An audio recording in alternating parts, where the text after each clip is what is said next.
With his 70-year-old son behind the camera, He's a feisty one. 95-year-old Pete Weber got behind the controls of this plane to pilot himself into the record book. Well, it would be a thrill, certainly. After a decorated career as an Air Force pilot, flying combat missions in 2 wars, Weber wants a new title, oldest living pilot in the world. And if someone else comes along a little bit later and older, more power to him. I'd be glad to shake his hand or call him up and congratulate him. Weber is already anticipating new competition. And then if I'm still alive, I'll try to beat him. This is the flight that could give him the title. The Guinness Book of World Records requires video, still pictures, and expert witness testimony. It's a very, very rigid procedure. No one knows Weber's love of flying quite like his wife, Ruth Weber. She knew what she was getting into on their wedding day when her groom took off in a plane to practice stunts hours before their ceremony. And I was in the top of the loop upside down, and the engine quit. So I landed in a cornfield, and I was 4 hours late for my wedding. His bride was understanding. I knew he'd show up eventually. That was 72 years ago. Now his family is watching as his love for flying could take Pete Weber to new heights as a Guinness record holder. It's exhilarating. Fathers, mothers from all over Iraq gathered in Baghdad, demanding answers, searching for their sons.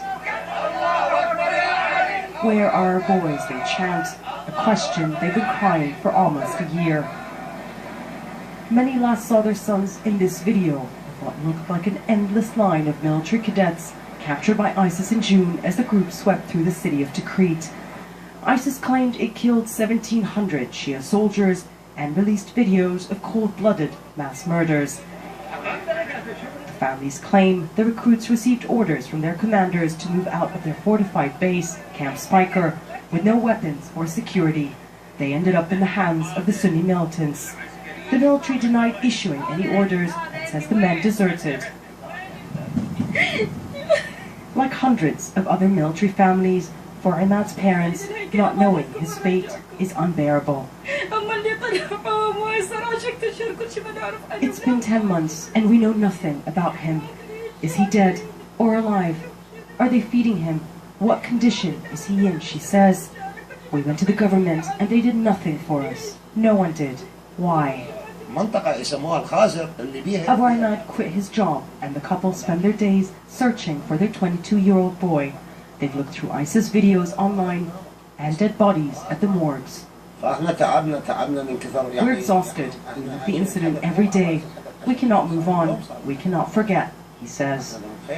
Iraqi government officials say they believe the recruits are dead, and they've promised the families an investigation.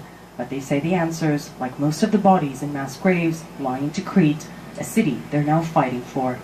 If they liberate Tikrit, God willing, they'll bring back those who are alive. If they're dead, they'll bring back their bodies. I'll accept anything from God. She says, just bring him back to us, dead or alive.